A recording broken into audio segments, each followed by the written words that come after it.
Jim wore the dog tag he had given his mother after returning from his first deployment. The standard metal beaded chain hung around his neck, but the tag itself was atypical. It had his first and last name debossed on front, but not his social security number, nor blood type, nor religious preference. Although he didn't really have one, he was an agnostic at best. A round piece of thick aluminum metal, it was the size of a silver $50. My platoon sergeant said they're what the men in World War I used to wear, Jim told his mother. He gave each of us one, but it's yours now, if you want it. His rank, platoon, and unit were also debossed on front, in descending order, like a pyramid placed in the center. His first name followed by his last name sat curved at the top. The word Iraq, all in caps, on bottom, on back. Upon receipt, Mom prized the tag. She hung it proudly on the rearview mirror of her car, keeping it there for many years, despite the way it annoyed her boyfriend when she drove. She hadn't accomplished much in life, but she had one son who happened to have joined the military, about which she was proud, very proud. Mom wasn't the best driver. She often drove too close to, if not on, the double yellow median. She also had a seizure disorder.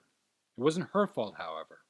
When the driver of an oncoming vehicle fell asleep at the wheel, colliding with her head on at 55 miles an hour, not long before Christmas one frosty morning.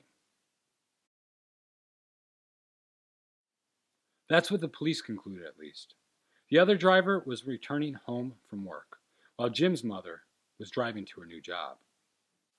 Jim was in Afghanistan at the time of the accident, but he soon caught a flight back home. His mother was laid out in the hospital for weeks before she finally succumbed to her injuries. Before she did, Jim comforted her by petting her hair, telling her that he was home safe because of her, that she need not worry, that she could now rest. He kissed her on the forehead. Although her breathing had calmed, he knew not if she was conscious of his presence, his words, his touch.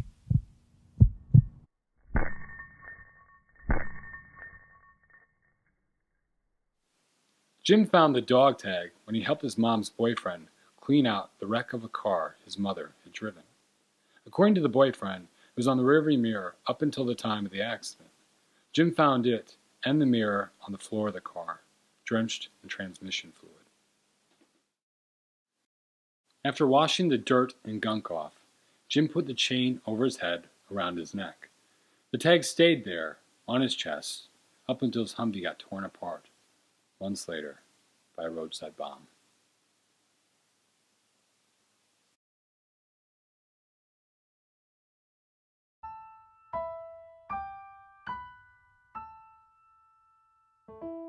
I was in Iraq. We entered in 2003, my 23rd birthday to be exact.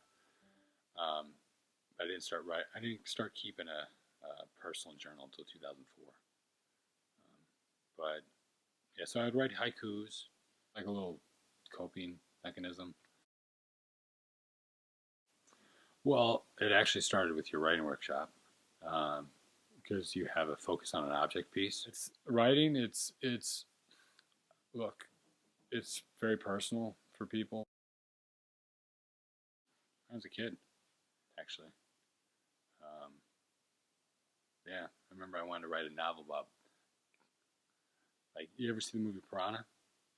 Where they're like, I want to write a movie about bats. I just never got around to it, of course.